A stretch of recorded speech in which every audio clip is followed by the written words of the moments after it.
Hey guys, Liz Kieffer, Integrative Nutritional Practitioner, health coach, and a warrior for all things good and healthy. I wanted to come to you today and show you how I cook my greens.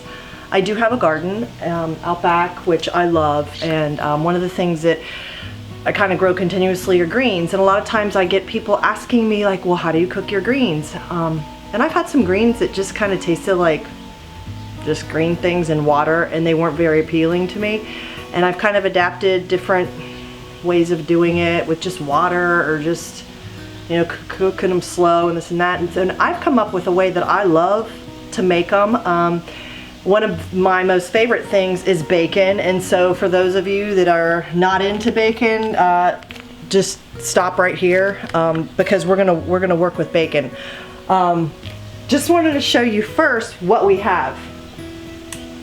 Went out, harvested a bunch of collards out of the garden. These are they, and all I did was I tore them off of their stems. For my juicing friends, stems are really awesome. I mean, you could take those and throw them through your juicer and have that, you know, just extract the juice from it. Real simple ingredients. Collard greens, like you could get 1 or 2 bushels of them, peel them down, wash them, rinse them. White onion, you already know the bacon. Dijon mustard, got a little olive oil, which you can use if you want to drizzle later. And then chicken stock. This is some homemade, and I may run out of that, but I've also got this. So I believe in using what you have. If you don't have homemade chicken stock, bone broth, don't not do something because you don't have it. Maybe you've got a box. Use that. Simple seasonings, salt and pepper, and some just Dijon mustard. So the first thing that we're gonna do to get going, which is give it a little bit of flavor, is we are just going to cook some bacon, and this is some uncured. This is Never Any. This is from Aldi. So it has, it's not preserved. Of course, you got to keep it refrigerated, but it's got no nitrates, none of that kind of stuff. It's an uncured bacon. So I'm gonna go ahead and cook this up, remove that, and then we'll move on from there. So first step, cook your bacon.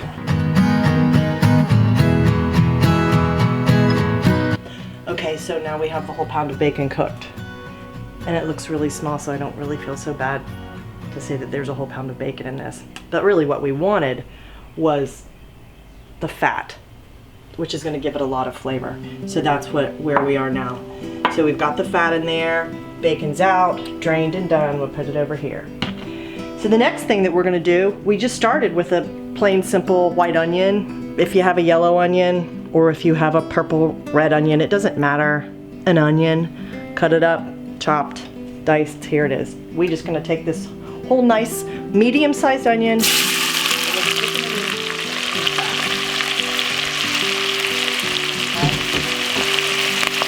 All right, so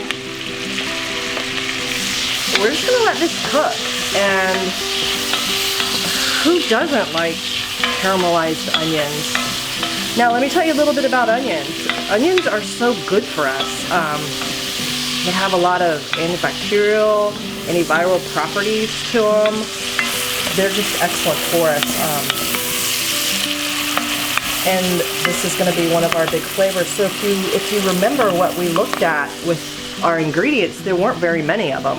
And it's primarily, the flavoring is going to come from the bacon, the fat, and the onions. So we get this going, you can kind of start to see them getting a little translucent. Pretty cool, right? And then we're going to jam it with something else really cool, and that's going to be Dijon mustard. This just happens to be stone ground Dijon from Publix. It could be even, I've done this before with plain yellow mustard. Again, use what you have.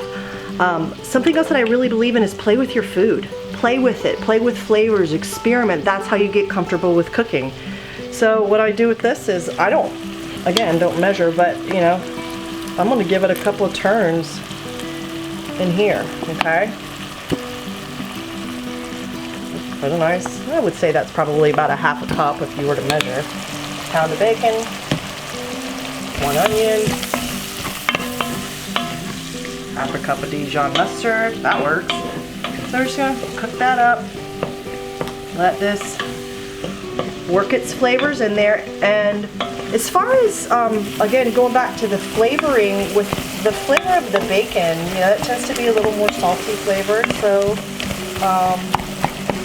you don't have to add too many seasonings to this, I've found. So this just gets going, okay?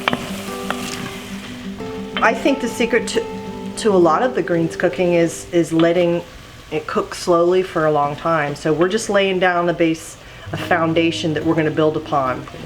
All right, so just let that cook for about 2 to 3 minutes, and you can continue to see that the onions become a little bit more translucent. All right. So the next piece that we're going to be adding are our collard greens, a staple of Southern cuisine. So one thing that I really love about these is the way that they look. And if you look at them, it's similar to your hand. It's similar to your veins. And that's what they really are great at, is helping with blood purification, supporting the body in many, many ways. And greens literally are mood lifters. They help alleviate depression. They're a yin food. And that means that a yin food is something that's light and expansive. It grows up towards the sun. So if you imagine that, this is a yin food. It's light and it's expansive. They're oxygenating to our body, and our body needs oxygen. If we are not receiving a lot of oxygen, we have a tendency to eat more sugar, and we eat more processed foods and trans fats and that types of things. We kind of move into a state called more acid, an acidic state. So greens are something that really help alkalize the body and help bring oxygen to all the cells. Okay, besides that, they're loaded with many phytonutrients and vitamins, but they're just an amazing go-to, and they're really easy to grow. Okay, so now that we've gotten our onions in there and they're doing their thing, they're just in there dancing around with that mustard and with that bacon fat that's going on here, we are just going to begin to add our greens.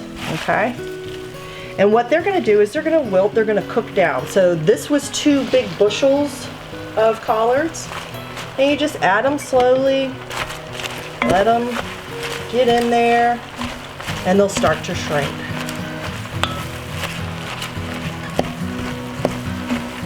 So I am preparing this, and tonight I am going to have some lamb. This is going to accompany it. That's one of the things that I really like to do, is usually on a Sunday, is make these on a Sunday and have them throughout the week. If you're into building bowls, you know, this is a good base for a bowl. You could add things like beans to it, like white beans, cannellini beans. That's always delicious. You could add, if you're a meat eater, you could add sausage to it. You know, you could throw in, you know, of course this is done with bacon, but if you're not a meat eater, what would you do then? Well, you could do it with an oil. You could cook your onions in an oil, or just a broth. Wouldn't be quite as flavorful, but you'd still get the same idea. But I understand that some people aren't into eating animals. Like, I get it. So again, we're just going to wilt these guys down little by little. So while I was cooking the bacon, I decided that I'd go ahead and start a nice little pot of tea for later on. We've got a full moon coming out tonight. It'd be nice to sit out and watch. So we're just going to let those begin to wilt down more. Get out all we can. So while that's doing that, again, feel free to use what flavors and seasonings that you want. I did go out to the garden and I grabbed a couple of things. I grabbed a few sprigs of rosemary, which I'll throw in there. Those just have amazing flavor, but are just a wonderful medicine as well. This is pretty much food as your medicine. And then another local plant, which is a bioregional plant that we have a lot of, are called Biden's alba. And these are, well, a weed. You would call them a weed. They look like that. But these are amazing for allergies, for a dry cough that's around. They're antiviral. So we have a lot of these. You would also want to make sure if you ever decide to go out and grab some, make sure that they're in an area that isn't close by where dogs or things might be doing their thing. But I will chop these up later on, you know, as we're going through there, and I'm gonna add this along with some rosemary and maybe some other herbs out of the garden, whatever I happen to find, in here as well. So that's just a couple little herb lessons for our time together. So we're just gonna continue to move this around, let all of the juices come in. One thing I like to do when I cook is kind of set my environment, my space. You know, like I said, I made a pot of tea for later. I like tea. It's very good. It's actually just an infusion of a passion flower, which will be really nice for later on. I also like to, as I said, set my environment, but I believe that cooking tastes like what you put in it. So I like to cook with intention. I like to be in a comfortable space. I like to have my mind present. I like my space to be ready and clear. And like I said, you know, I made my tea for later, but I've got a candle going. I've always got music going, but I turned it off for this. And this is just part of cooking with intention. And I feel that that creates the energetics of the meal. It's like, you know, you could make a bologna sandwich, but it never tastes as good as, say, your grandmother made that bologna sandwich. Or that meal, that really great meal that you go to your grandmother's house for, and then you try to recreate it yourself, and it never quite tastes the same. It's what's inside of it. And that's a big part of home cooking. Is one of the reasons that we like to cook at home is because of our intention that goes in it. So coming to your space settled, what do you want out of this? Where's your mind? Where's your heart in it? And I wish you could smell this. It just smells so dang good. All right, so you can see, you know, we got a little action down here. Those 2 big bushels have turned into this. And oh, it just smells so good. So remember, the only things we have is the fat from the bacon, onion, Dijon, mustard, and now the greens. So I said in the beginning that the key with cooking greens is letting it slow cook, letting all the flavors come together and meld. The next thing that I'm gonna do is I'm gonna add some chicken stock. This is from chicken broth, chicken stock that I made myself. So I have about 3 or 4 containers frozen right now. I had this one up top. The others are in the freezer. They're not thawed. If I happen to need more, I don't worry that I don't have those out of the freezer. I have on standby a box of chicken stock. You know, always try to get the things that don't have preservatives. You know, freshest and cleanest is better. But this has no preservatives, and it's all that kind of good stuff. So you could add that, and that's going to allow the greens to work together and to taste so super yum. All right, so we're just gonna, for this, we're gonna add our stock.